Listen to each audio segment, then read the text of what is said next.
Hi there, welcome to Wellness Wednesday. My name is Zhana and I am the clinical herbalist at Maharajh Acupuncture and Herb Shoppe.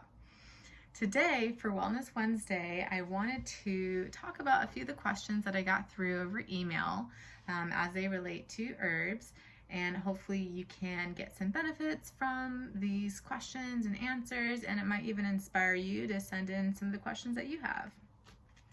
So the first question is herb dosage. We get this question a lot. How to know if you're taking the right amount of herb? This is a really good question because there are herbs on varying ends of the spectrum, right? We have gentle herbs, which are superior herbs: nettle, chamomile, burdock, dandelion, thyme, basil, right? These are herbs that we will generally incorporate in our food, in our cooking, and we can generally eat as long as they, energetically match us, of course, in abundance, and we feel great from them because they're very nourishing, kind, and it takes a lot in quantity in order to get the medicinal therapeutic benefits. On the other hand, there are herbs over in this side of the quadrant here that are inferior herbs, and not inferior in terms of their benefits. They're very, very beneficial. They're just extremely powerful. So with these herbs, for example, on a serious note, a dosage could be 0.05 grams, which is really easy to take too much of that, right? And there's also herbs that are only for external use. They're not for internal use at all. So when it comes to herb dosage, it's really important that you work with a trusted professional, right? Your herbalist, your acupuncturist, your functional medicine doctor. If they're recommending that you take an herb, they're going to tell you exactly how much they would like you to take in order for your body to get the benefit it needs. Another thing to keep in mind is some herbs are only used for short-term, not long-term durations. So understanding that the herbs work with our body in this, moving cycle, right? And fluxing and flowing. And as our body fluxes and flows through life, it's really important to do our homework and do our research. So with that said, if you understand you're working with an herb that is very gentle and nourishing, for example, Ren, which is Chinese pearl barley, that is often prepared in Asian cuisine, mixed in with porridges and rices, right? Jujube dates. They're really, really sweet and tasty, good for building blood, and they're often thrown in, a handful into a big pot of soup. Without, much thought. It's just another ingredient, like you would add onion or garlic. I mean, garlic's even an herb, and so is ginger. But these are herbs that we would, heavily put in our diet, and, it usually would take a lot of it in order for someone not to feel good from it, unless, it doesn't match your energetic.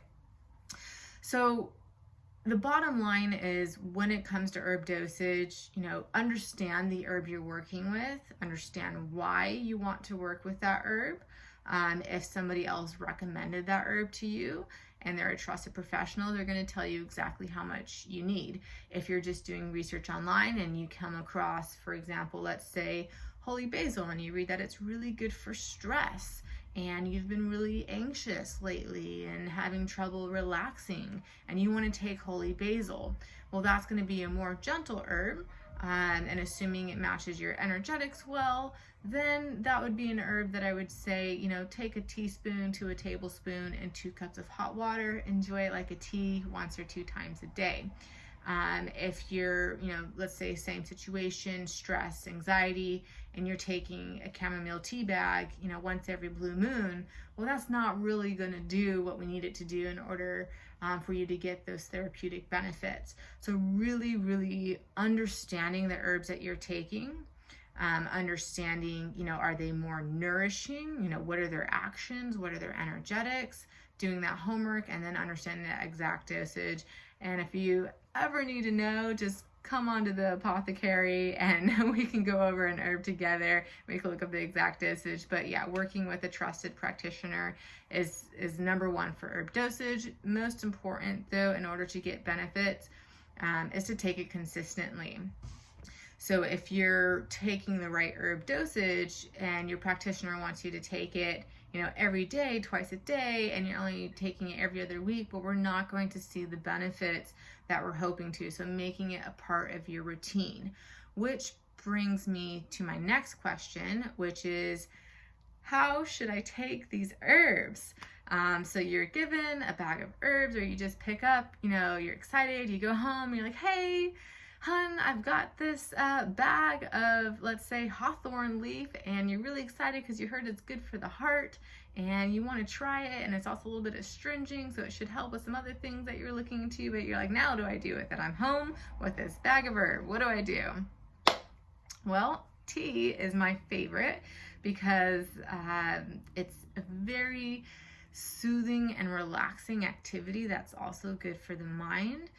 So it's very easy to do too. You can just set a pot on the stove, or if you have an electric kettle, turn it on, heat up some water, add a teaspoon to a tablespoon of the herb, depending on your practitioner's recommendation, putting it in a cup of 1 to 2 cups of water, and boom, you've got your tea to drink throughout the day. That's a great way to take your herb.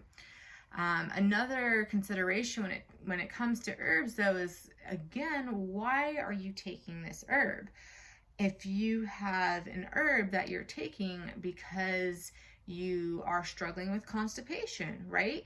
We wouldn't want to take that herb in, just a powdered form without a lot of water. We want to hydrate. Or let's say the opposite. Let's say we're having a situation where we've got a lot of water in the body, right? We don't want to take that herb with more water and we're struggling with water retention. So that these are things to think about. Or let's say hypothetically, you're struggling with anemia and you want to take an herb blend, and you've been looking at the benefits of yellow dock, for example. It helps with iron, and rumania, and you've been looking at red raspberry and nettle, and you want to put it all together. Well, putting that in some blackstrap molasses, which is high in iron, that's going to pair really well together. Or let's say you're someone that struggles with a lot of heat in your body and you feel really hot and irritable all the time, right?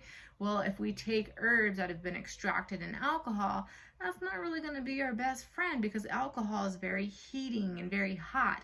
So we have to think about why we are taking the herbs in order to think about how we should take the herbs and those different situations for our body. However, with all that said, if the best way for you to take the herbs for the action you're looking for is a way that you find very disgusting, and you don't take your herbal medicine, your plant medicine on a consistent basis, that's not doing anybody any favors. So the best way to take the herbs is the way you're going to take the herbs on a consistent basis every single day at the dosage that your practitioner recommends for that herb.